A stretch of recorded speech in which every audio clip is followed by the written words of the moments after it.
Ian, thank you so much for agreeing to take part in our Great Minds series. We're delighted to have you participate.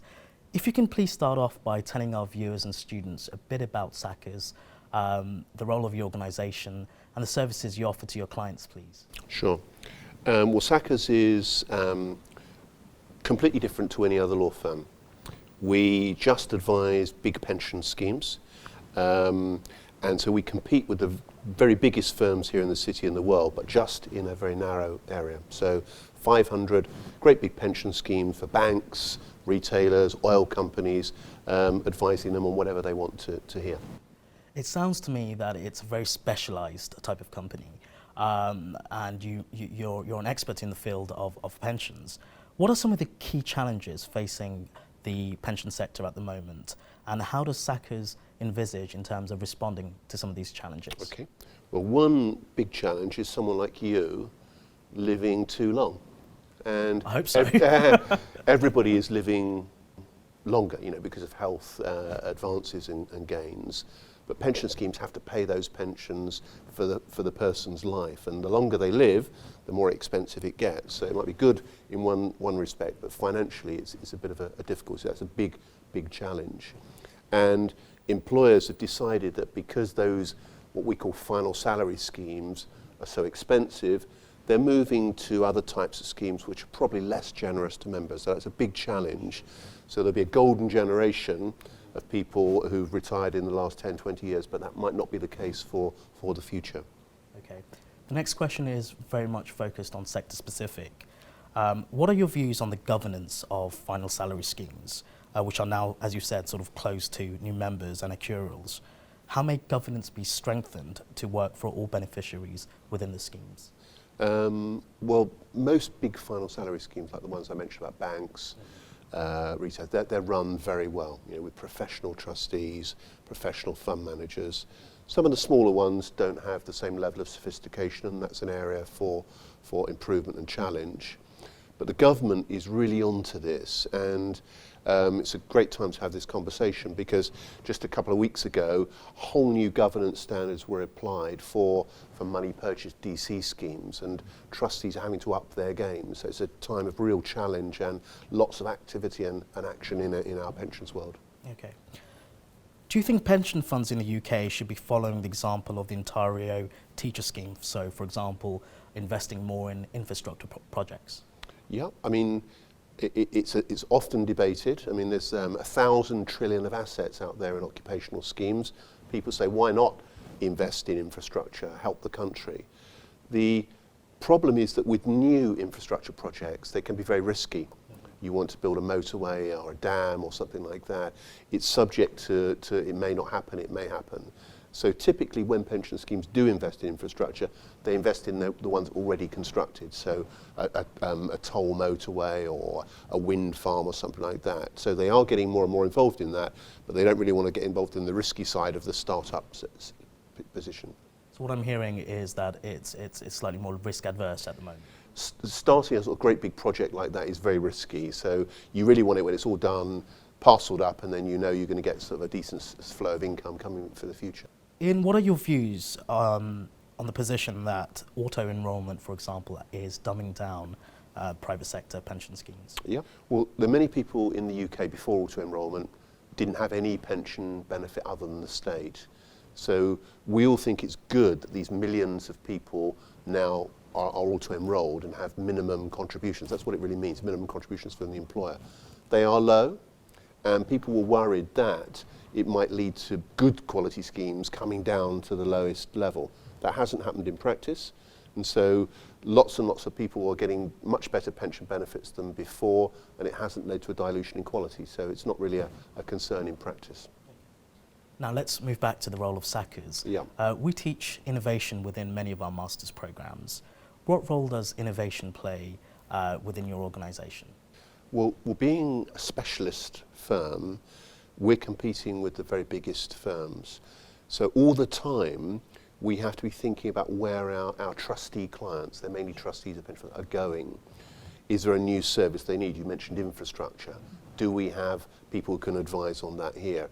So all the time, we're trying to stay one step ahead of our clients to make sure that we offer the range of services they need in pension. So innovation, critical for us. Technology, the way we deliver that advice. Okay. So it sounds like technology is a key thing within the organisation. Absolutely. Okay. Also regarding values, within the career services here at LSBF, we teach a lot about values and how one's values need to be very much aligned with the values of the organisation they work for. What are the key values that people at Sackers share? We have a very distinct culture. So we're different to the big full service, great big firms. There's only 100 of us. And what marks out the firm is respect for individuals, respect for the clients, and that collegiate atmosphere. So we have a tiny turnover of staff. So we have people, we never have any problems with the recruitment. People from the big firms call us to join us, and when they come here, they stay. We have tiny turnover every year because those values are right. And what we believe is taking a young person, newly qualified solicitor, and when we recruit them, we expect them to stay for the rest of their career. So lots of appraisals, mentoring, nurturing, and we want them to come through and succeed and be partners. So that tight value, that understanding of what we're trying to achieve works very well here, and that's why we've been so successful. So what you're really saying is people who work for Sackers are extremely passionate. They're passionate about the firm, passionate about the clients, they love the area. So why they like pensions is it's like doing commercial work, corporate deals, but it has a really important social dimension too. So for millions of members of our pension schemes, they're getting much better pensions, happier retirements than would otherwise be the case. So it's a wonderful combination of commercial, intellectually stimulating, but actually you feel you're doing a good job as well too for society. Ian, the next question is really about yourself. We teach, again, leadership within many of our master's programs, particularly within our MBA program. What kind of leader are you, Ian, and what do you look for in people who work for you? I am a leader. I've always been a leader from being at school, and I like leadership. So I lead trustee boards, I lead the firm here, I lead professional associations. So I think leaders need to lead, if like demonstrate where the organisation is going, to have ideas and thoughts, but they have to take the people with them. So if you had to ask me what sort of leader, I'm a consensual leader. So if you were one of my colleagues, I'd be listening to your views, encouraging you to give me your views. And you then listen to all those views, you encourage people to challenge the orthodoxy, but then at a certain point it's the leader's job to arrive at a consensus and then drive the organisation forward. So it's a combination of listening and then action and setting an example, a standard for people to follow. Great. Ian, you've had a very illustrious career thus far within the pensions and legal sector. What has been your key career highlight, and what is it about this sector that still excites you? Okay.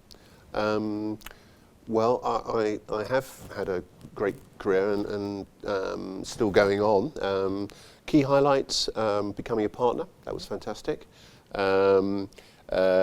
Becoming head of a department, and then in '96 I took my whole team from another firm, brought them here to Sackers.